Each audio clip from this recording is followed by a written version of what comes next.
என்னடா ட்ரம்ப்பு இந்தியாவோட பிஸ்னஸ்க்கு வரானா அப்படின்னு எல்லாம் ஷாக்கிங்காக கேட்பீங்க. ஆமாம் கைஸ், இந்தியாவோட பிஸ்னஸ் பிரேக் பண்ணுறதுக்கு தான் ட்ரம்ப் இப்போ இந்தியாவுக்கு வந்துட்டுருக்கான்.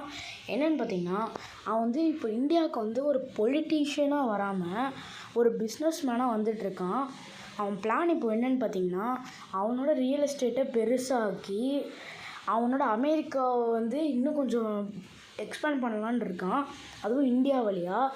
அப்புறமா இந்தியாவில் ஒரு ஆர்கனைசேஷனும் வச்சுருக்கான், அது பேர் ட்ரம்ப் ஆர்கனைசேஷன்னு பேர் வச்சுருக்கான். ஏன் அப்புறம் அவன் இந்தியாவை சூஸ் பண்ணுறான்னு பார்த்தீங்கன்னா, இப்போ இந்தியாவோட எக்கானமி லெவல் வந்து பார்த்திங்கன்னா ரேப்பிட் ஃபயர் மாதிரி வளர்ந்துட்டுருக்கு. அப்புறமா மிடில் கிளாஸ்லாம் கூட இப்போ எக்ஸ்பேண்ட் ஆகிட்ருக்காங்க, பயங்கரமாக ரிச் ஆகிட்ருக்காங்க. ட்ரம்ப் பார்த்திங்கன்னா ஆல்ரெடி இந்தியாவில் வந்து சில லக்ஸரியான ரியல் எஸ்டேட் ப்ராஜெக்ட்லாம் பண்ணியிருக்கான் நிறையா. பூனே, மும்பை அண்ட் கார்கான் அந்த மாதிரி. இப்போ வந்து என்ன பார்த்திங்கன்னா, ஒரு இன்னொரு சிட்டியும் பிளான் பண்ணிகிட்ருக்கான் லக்ஸரியான ரியல் எஸ்டேட் ப்ராஜெக்ட் பண்ணுறதுக்கு. அதுக்கப்புறமா அவன் நிறைய டீல்ஸ்லாம் கூட இந்தியா கூட சைன் பண்ணியிருக்கான்.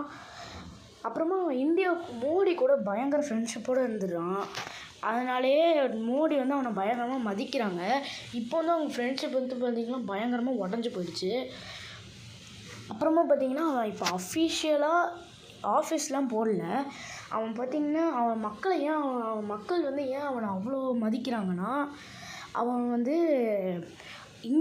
யூஎஸ்ஏல திரும்ப 2வது வாட்டி ஒரு பிரசிடெண்ட்டாக ஆயிருக்கான். அதனால் திரும்ப யூஎஸ் பொலிட்டிக்ஸில் 2024 திரும்ப ஒரு பிரசிடெண்ட் இந்த மாதிரி ஒரு இதில் 2 வாட்டி கண்டினியூஸாக வந்திருக்கான். அதனால் மக்கள் வந்து அவனை கண்ணை மூடிட்டு நம்புகிறாங்க பிளைண்ட்லி. அப்புறமா இப்போ வந்து பார்த்திங்கன்னா இம்பேக்ட் ஆன் இந்தியன் பிஸ்னஸஸ். இப்போ அவன் என்ன இம்பேக்ட் ஆகிருக்குன்னு பார்த்திங்கன்னா, இப்போது ஒரு அமெரிக்காலேருந்து சில ப்ராடக்ட்ஸ்லாம் வருது. அந்த ப்ராடக்ட்ஸ்லாம் வந்து பார்த்திங்கன்னா சீப்பாக இருக்குது இந்தியன் ப்ராடக்ட்ஸை விட. அப்போனா நம்ம கண்டிப்பாக அமெரிக்கன் ப்ராடக்ட்ஸ் தானே வாங்குவோம்.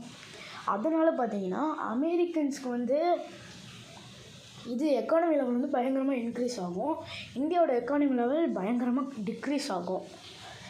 இந்த மாதிரி தான் அவன் பிளான் போட்டுட்ருக்கான். அவன் நிறைய கண்ட்ரிஸை டிஸ்டர்ப் பண்ணிட்டான். இப்போ அதுக்கப்புறம் அவன் சூஸ் பண்ண கண்ட்ரி தான் இப்போ இந்தியா.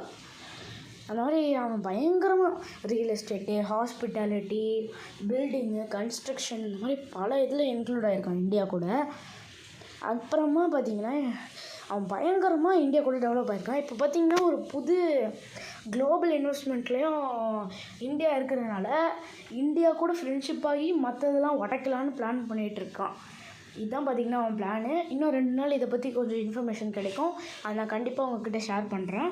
நீங்கள் அதுக்கு மறக்காமல் லைக் பண்ணி சப்ஸ்கிரைப் பண்ணி நோட்டிஃபிகேஷன் கிளிக் பண்ணிப்போங்க. உங்களுக்கு மறக்காமல் டெய்லி நோட்டிஃபிகேஷன் டான்னு வந்துடும்.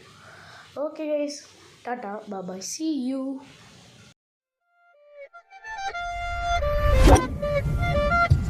Right.